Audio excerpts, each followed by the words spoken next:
Good morning students. आज हम पढ़ेंगे मॉलिक्यूलर बेसिस ऑफ इनहेरिटेंस का नेक्स्ट टॉपिक।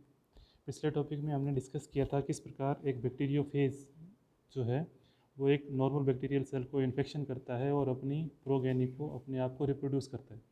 बैक्टीरियोफेज मैंने आपको बताया था जैसा कि वो किसी भी तरीके से इंडिविजुअल या इंडिपेंडेंट रूप से अपने आप को रिप्रोड्यूस नहीं करता, वो किसी दूसरे ऑर्गेनिज्म के ऊपर डिपेंड रहकर अपने आप को रिप्रोड्यूस करता है। और इसके लिए सबसे सूटेबल जो ऑर्गेनिज्म होता है वो बैक्टीरियल सेल होती है।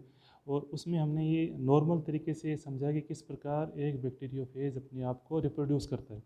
इसी रिप्रोडक्शन प्रोसीजर को हम बोलते हैं ट्रांसडक्शन, जिसके द्वारा एक बैक्टीरियल सेल पूरी तरीके से बैक्टीरियोफेज में कन्वर्ट हो जाती है। उससे पहले ग्रिफिथ ने क्या समझाया? ग्रिफिथ ने समझाया था कि किस प्रकार एक बैक्टीरियल सेल दूसरे बैक्टीरियल सेल में ट्रांसफॉर्म हो जाती है, वो रूपांतरित हो जाती है। वो ग्रिफिथ ने जो एक्सपेरिमेंट किया वो ट्रांसफॉर्मेशन एक्सपेरिमेंट था।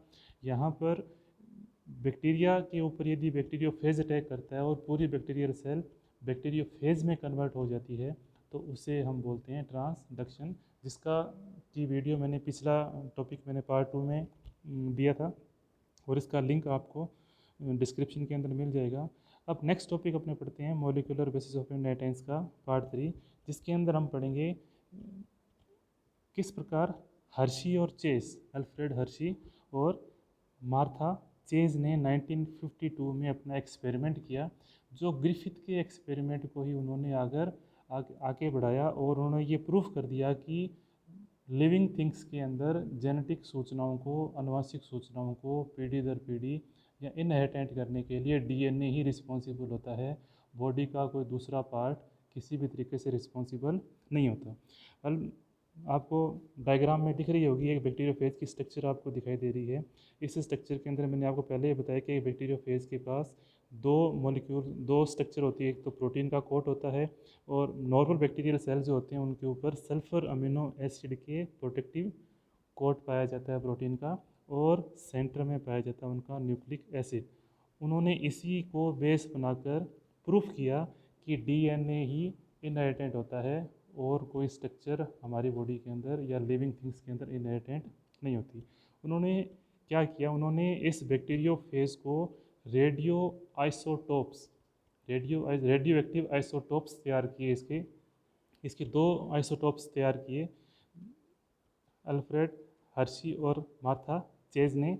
उन्होंने क्या किया? एक रेडियो एक्टिव आइसोटोप्स यूज़ किया उन्होंने,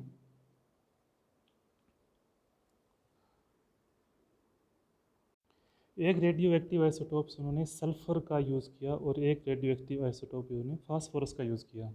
हमें पता है कि सल्फ़र जो है वो इसके प्रोटीन कोट में पाया जाता है, और फास्फोरस जो है मैंने पिछली वीडियो में मैंने आपको बताया था कि डीएनए का बैकबोन होता है। डीएनए की मेन मॉलिक्यूल स्ट्रक्चर जो शुगर और फास्फोरस की बनी होती है और वहाँ पर फास्फोरिक एसिड पाया जाता है। तो उन्होंने दो रेडियो आइसोटोप्स यूज़ किए, रेडियो एक्टिव आइसोटोप्स यूज़ किए। एक उन्होंने किया S35 और दूसरा रेडियो एक्टिव आइसोटोप यूज़ किया उन्होंने P32। Isotopes radio active isotopes इसलिए यूज़ करते हैं ताकि हम लिविंग थिंग के अंदर जो मॉलिक्यूल कहाँ कहाँ मूवमेंट कर रहा है उसको हम ट्रेस कर सकते हैं। रेडियो एक्टिव उस पर लेबल लग गया तो लेबल की भी चीज़ को हम आसानी से ट्रैक कर सकते हैं कि लिविंग थिंग के अंदर किस प्रकार से वो आगे ट्रांसफ़र होती है। जैसे कि हमने 11th क्लास में पढ़ा किस प्रकार फोटोसिंथेसिस के लिए एक्सपेरिमेंट में उन्होंने ये प्रूफ कर दिया कि ऑक्सीजन का इवॉल्व या ऑक्सीजन जो निष्कासित होती है वो वाटर मॉलिक्यूल से होती है। वहाँ पे ऑक्सीजन का heavy radio active isotopes O18 use किया गया। तो ये पहचानने के लिए हम आइसोटोप्स यूज़ करते हैं ताकि लिविंग थिंग्स के अंदर मॉलिक्यूल्स की हम ट्रेस कर सकें कि लिविंग थिंग्स के अंदर मॉलिक्यूल कहाँ मूवमेंट कर रहा है। तो अल्फ्रेड हर्शी और मार्था चेज ने क्या किया? इस बैक्टीरियोफेज को नॉर्मल को ना यूज़ करके उसको पहले उपचारित किया, या आपने कह सकते हैं कि उनके ऊपर लेबल लगा दिया। एक बार बैक्टीरियोफेज के ऊपर लेबल लगाया S35 का। S35 हमें पता है कि सल्फ़र है और सल्फ़र कहाँ जाके अटैच होगा? वो प्रोटीन कोट पे अटैच होगा। दूसरा उन्होंने यूज़ किया फास्फोरस P32।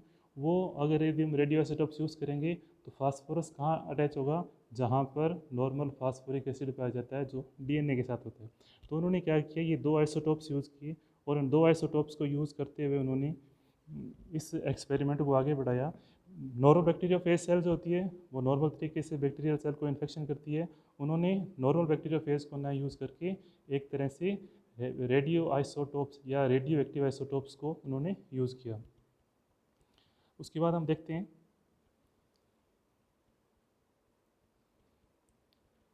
उन्होंने किस प्रकार से इस एक्सपेरिमेंट को यूज़ किया।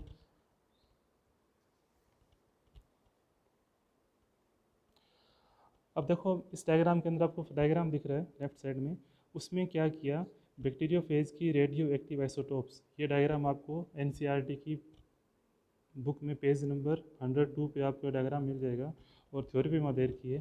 तो यहाँ पर उन्होंने क्या किया, रेडियो एक्टिव बैक्टीरियोफेज जो इस्चीरिया कोलाई बैक्टीरिया पर उन्होंने एक्सपेरिमेंट किया। ये इंपॉर्टेंट चीज़ है, हमने पीछे ग्रिफिथ का ट्रांसफॉर्मेशन एक्सपेरिमेंट पढ़ा, वो स्ट्रेप्टोकोकस न्यूमोनाई बैक्टीरिया पर उन्होंने एक्सपेरिमेंट किया। यहाँ पर हर्सी और चेस ने जो एक्सपेरिमेंट किया वो इस्चीरिया कोलाई बैक्टीरिया पे किया। और ये कंपटीशन के हिसाब से ये क्वेश्चन बहुत बार पूछा जाता है कि ट्रांसफॉर्मेशन एक्सपेरिमेंट साइंटिस्ट का नाम पूछ लेते हैं, किस ऑर्गेनिज्म पे किया। इस तरह से हर्सी और चेस का एक्सपेरिमेंट पूछ लेते हैं, उन्होंने क्या एक्सपेरिमेंट किया, उन्होंने ट्रांसडक्शन का एक्सपेरिमेंट किया और किस बैक्टीरिया पे किया। तो यहाँ पे बैक्टीरियल सेल जो है वो ट्रांसफॉर्मेशन से अलग सेल यूज़ की उन्होंने की इस्चीरिया कोलाई बैक्टीरिया सेल यूज़ की। तो उन्होंने क्या किया, सबसे पहले बैक्टीरियोफेज के ऊपर हैवी आइसोटोप्स वाले रेडियो एक्टिव आइसोटोप्स S35 को यूज़ किया। और हमने इसकी फंक्शंस को समझ चुके हैं कि किस प्रकार बैक्टीरियोफेज अपने आप को अटैच करता है और नॉर्मल बैक्टीरियल सेल को एक सिंपल बैक्टीरियोफेज में बदल देता है। तो यहाँ पर हर्सी और चेस ने क्या किया, अब इसके ऊपर सल्फर 35 का आइसोटोप यूज़ किया हुआ है। और मैंने आपको बताया भी चुका हूँ पहले कि किस प्रकार S35 जो आइसोटोप है वो उसके कहाँ पर अटैच होगा, वो उसके अटैच होगा उसकी प्रोटीन कोट के आवरण पर, मतलब कि उसके जो चारों ओर की जो कैप्सूल है जो प्रोटीन का बना होता है और वो सल्फर अमीनो एसिड से रिच होता है, उससे अटैच होगा। तो वो पूरे तरीके से जब अपने आप को अटैच करेगा तो उसका डीएनए पर कहीं पर भी आइसोटोप नहीं है।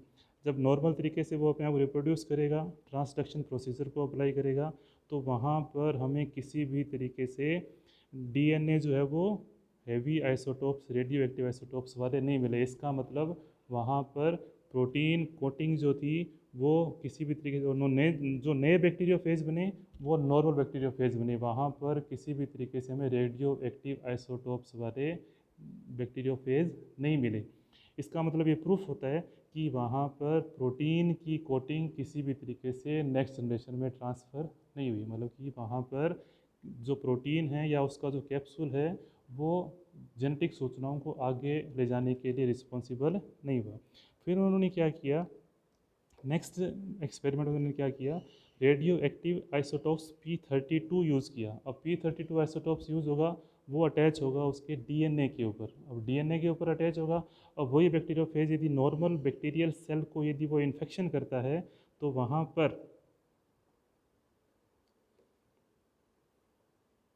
वहाँ पर हम देख सकते हैं कि इस डायग्राम के अंदर कि किस प्रकार से एक बैक्टीरिया फेज अपने आप को रिप्रोड्यूस किया और वहाँ पर रेडियो एक्टिव P32 डिटेक्ट इन सेल्स, मतलब कि वहाँ पर हमें ये मिला कि नई जो सेल बनी वहाँ पर नए रेडियो एक्टिव आइसोटोप्स जो थे वो यूज़ हो गए। इसका मतलब ये हमें ये समझाना चाहता है कि किस प्रकार जो डीएनए है वो नेक्स्ट जनरेशन के अंदर या ट्रांसडक्शन प्रोसीजर के अंदर आगे ट्रांसफ़र होता है या जेनेटिक सूचनाओं को आगे लेकर जाता है, जबकि उसका कैप्सूल जो होता है वो किसी भी तरीके से आगे ट्रांसफ़र नहीं होता है।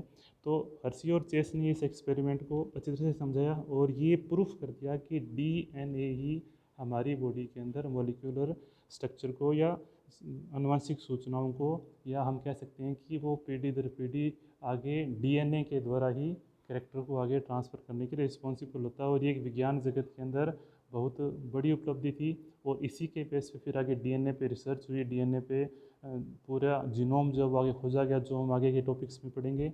आज के लिए इतना ही है, यहाँ तक टॉपिक अपने पेज नंबर एनसीईआरटी के बुक नंबर, ये टॉपिक बुक नंबर 101 और 102 पे दिया हुआ है। विद डायग्राम दिया हुआ है। यदि कुछ भी टॉपिक यदि समझ में नहीं आता, आप कमेंट बॉक्स में क्वेश्चन डालकर आप आसानी से क्वेरी कर सकते हैं।